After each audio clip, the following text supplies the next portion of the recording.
Hi, this is Peter Godinez, your ambassador with KADY-TV, with another segment of Good Morning Oxnard. And speaking of Oxnard, we are on the campus of Oxnard High School. So if you see students, very smart-looking students walking by, that's where we are. But again, I have a great collaboration with George Miller. I have that opportunity every week for those times I do show up. And we have another thing here. So George always attends the city council meetings, and he always brings us news. You know, good, bad, and different. He reports it, and he does a great job. So George, welcome. Here we are. Good morning, Peter. I'm working with KADY-TV for over a year now, and I am my goodness, I Citizen USA, I know that. CitizensJournal.us. Okay, right, see, I just sparked your memory. And Citizen Journal VC on Facebook. I guess I was too busy looking at some of these students. That's kind of hard, you know? It's hard not to notice them. I feel like I'm 16 again. So you can see how your tax dollars are at work here at the beautiful Oxnard High School campus. We usually give this session at a studio. We were supposed to be at the Performing Arts Studio, which is right over there. But unfortunately, our session conflicted with band practice. So we're outdoors in beautiful Southern California. This is something I could get used to, I could definitely get used to that. So what happened at the city council meeting last night? Well, actually several things. First, I want to let you know that on April the 9th at the Oxnard Elks Club will be a seniors health and awareness seminar. It's an annual event. There will be live music, entertainment, and stuff like that, and they will talk about subjects of interest to senior citizens' health.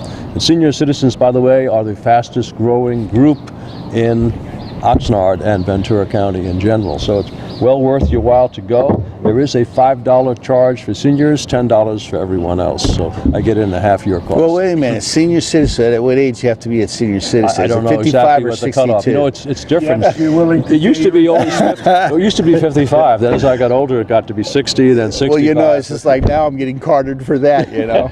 Anyway, continue. And you know, is Jess Gonzalez actually a part of that? Who's actually the main person for the you know, if I could pronounce his name. I actually brought, I'd have to dig it out. Okay, it's no problem. I just wanted to shout out you can actually call if you want more information, 805-827-3021. Again, that's April 9th from 9 a.m. to 2 p.m. at the Oxnard Elks on 801 A Street. In quite a venue. They always host quite a venue, right. Also upcoming events, we have our Earth Day celebration for Oxnard this Saturday, April 4th from 11 to 3 at Plaza Park, where we'll have all things sustainable on display and honored and that kind of stuff. Very nice. So that's an annual event that's worth going to. Last night, Christina Roten Hernandez was honored by the Oxnard City Council and Chief Librarian Barbara Murray for 18.5 years of exemplary service.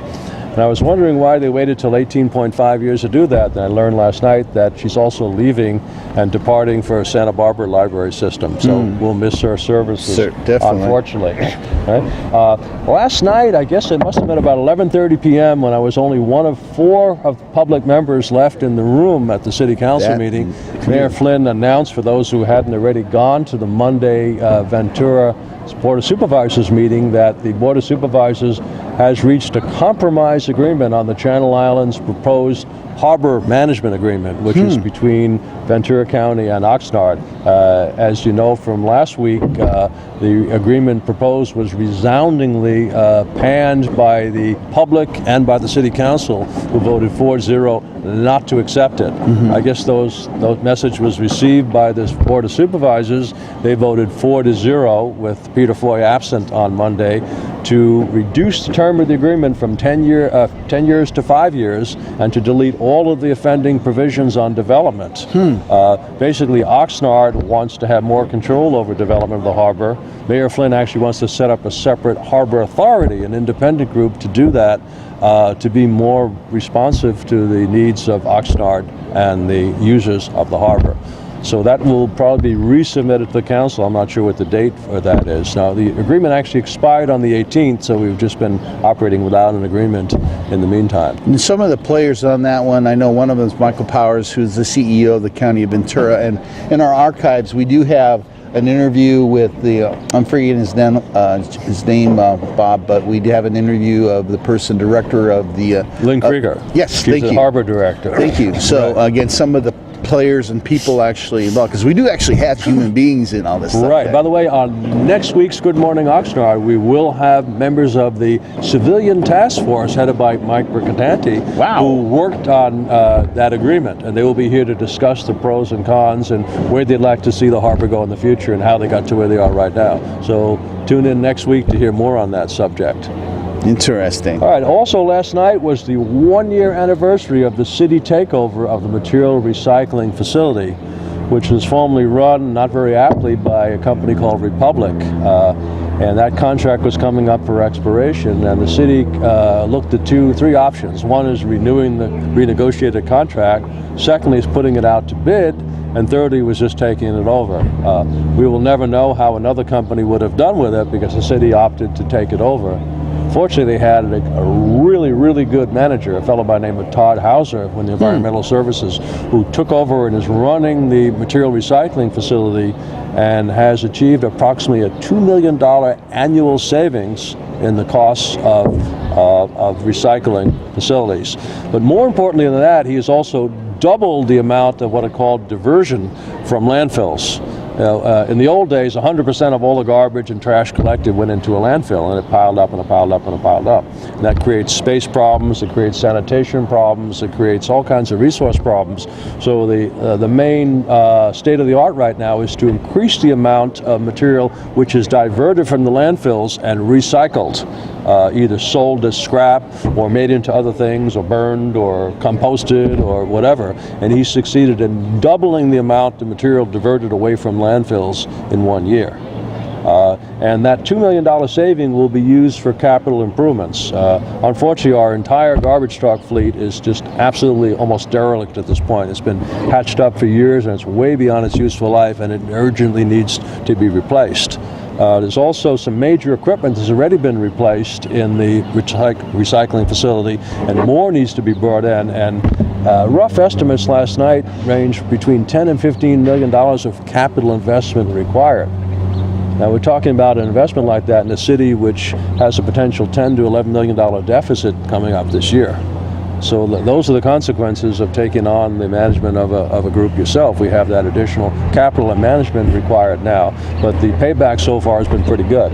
We had a consultant by the name of Dr. Seng, who's an international guru on recycling, who shepherded us through this process. And he was asked last night, what do you know about other municipalities that have taken over private facilities and how successful they are? He said, A, it's very rare, and B, you're the only one I know that's been successful. Which makes me wonder why we tried it in the first place. But first, we had a lot of city support for it, and we had a really good manager, so it has been successful. That's good. Support is important. Support's very important. Gerald Krusik, who's a well-known expert on water and systems, and he's the guy that's running the levee project for flood control, also weighed in last night, and he recommended very strongly that the city accept what he calls a metrics dashboard. Wow. You probably won't be able to see it too well on the camera right here, but he has visuals, several measurement items that he'd like to see made part of the city measurement of effectiveness of the recycling facility. And he wants to measure things such as the total tonnage throughput versus the landfill disposal costs, and are they dropping over time with improvement of the recycling facility. He wants to see how much money we're getting from recycling material. Believe it or not, we recycled over 200 tons of pallets last year at an approximate cost of $5 per pallet. We recycled 400 plus tons of mattresses. Mattresses, right?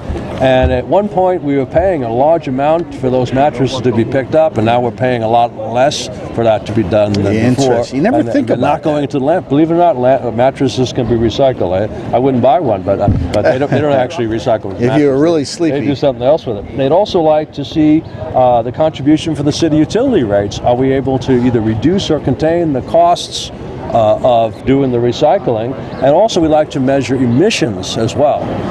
Todd Hauser also announced a future plan to pick up basically gases, basically methane gas, and use that methane gas from the waste to actually power the recycling facility and eliminate the outside cost of energy resources. So that's what they're doing in the recycling area. That's been a pretty successful program, and they beat their chests and bragged about it quite a bit. Now, not only does Todd Hauser take a lot of credit for that, but Mr. Roshanian, who was the director at that point, played a very large role in marshaling the resources and making that takeover work successfully, along with Dan Rydberg and, of course, Dr. Singh, our outside consultant. So quite a few shout-outs. There were about 12 to 15 employees from the recycling facility last night, too, who were congratulated. I guess the only loose end at this point is that the city did make a commitment to hire as many of those people full-time possible, make them city employees, but that hasn't fully happened yet. So they did resolve to try to address that issue and finish it up sometime in the near future. So that's the recycling facility. Also last night, our acting director of housing, Carrie Sabatini, who was basically thrown into that position after the former director retired right around the time that an audit was done under kind of shady circumstances, has moved in, taken over, and she announced last night that we have approximately $1.4 million in government grants coming in to support the housing program this coming year. It sounds like a lot of money until you realize that it doesn't even pay for a fraction of a single housing project. So the way that they actually raise money for these is to bring in private capital, but that private capital is incentivized through very generous tax credits to encourage people to invest in public housing who would not otherwise do it because the numbers simply aren't there. So the revenue comes from the government grants, the private investment, the tax credits, and then the rents that tenants actually pay after they come in. And that has to be done over roughly a 55-year amortization period for projects. Okay, another item. Boy, we're really surrounded by students. No, and I guess this is what it's all about. We're in the middle of break change or something like Future that. leaders in Future leaders of America, right? Behind it. Class change. So Class you can change. see we're really in the high We are live. We are actually in the action here, reporting it live. Yeah. Well, I grew up in a colder climate. This was all done indoors at the time. You know, And all the acoustics. In March, there was typically snow on the ground, or it was raining or something like that. So we wouldn't be doing what these kids have the luxury of doing now. But bless them, right? Jim Milstead of the Windsor North River Ridge Neighborhood Council several months ago came to City Council complaining about the palm trees in his neighborhood. It doesn't sound too significant until you realize that some of these palm trees are 80 to 100 feet high, have not been well maintained, and very ugly, heavy things have been falling out of them, which could jeopardize people potentially. So he first begged and then pleaded, then finally demanded that the city do something about it. It was on the City Council agenda several weeks ago, and the way City Council agenda go, it was very busy and they never got to it that night. They tabled that motion after the people from the Neighborhood Council had waited there for 3 hours and never got done. So last night I happened to talk to Jim, and he tells me, I asked him how things are going, he says, they're right in the middle of trimming our bushes, our streets. So the city has reacted, has done something about it. It does pay to talk to City Hall. And I don't think that this wasn't done out of any neglect. It's just a lack of resources. The city just doesn't have the money or the people to do everything that's needed. Sometimes the squeakiest wheel gets the oil, which is the lesson. Well, thank you, Jim Milstead and Windsor North. Very nice. Very nice put. What else on the agenda Well, here? in the area of budgets, I was at a meeting in Santa Barbara a few weeks ago talking to Dale Francisco, who's a councilman up in Santa Barbara. We were comparing notes on budgets, and I happened to mention that the Oxnard budget was about $360 million last year. He says, you know, that's about what our budget is too. I said, really? How many people are in Santa Barbara? He says, well, 118,000. Well, Santa Barbara spends the same amount of money that Oxnard does, and Oxnard has twice the population, which gives you a little idea of the budget problem that we have and the money problem. That's amazing. That's a major challenge that we have.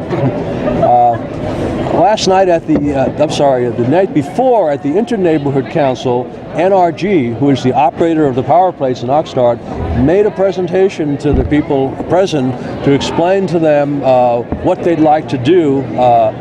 Basically, they would like to negotiate with the city. The city has not yet opened formal negotiations. However, they had, quote, discussions. To me, they're the same thing. They don't want to call them negotiations. Same thing. Because they promise never to have negotiations, but they are having de facto negotiations. And here's the situation. The city absolutely does not want power plants in town. We have 4 power plants right now, and as someone said, they bracket both entrances to Oxnard, on the south by the base and on the north toward the gateway to Ventura.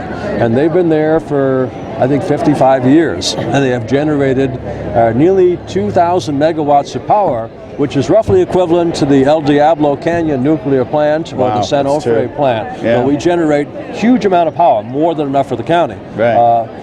3 of those 4 plants may be dismantled by 2020, and NRG, under the auspices of Edison, has proposed a new, way lower footprint, far more efficient, far cleaner plant of 260 as opposed to 2,000 gigawatts of power.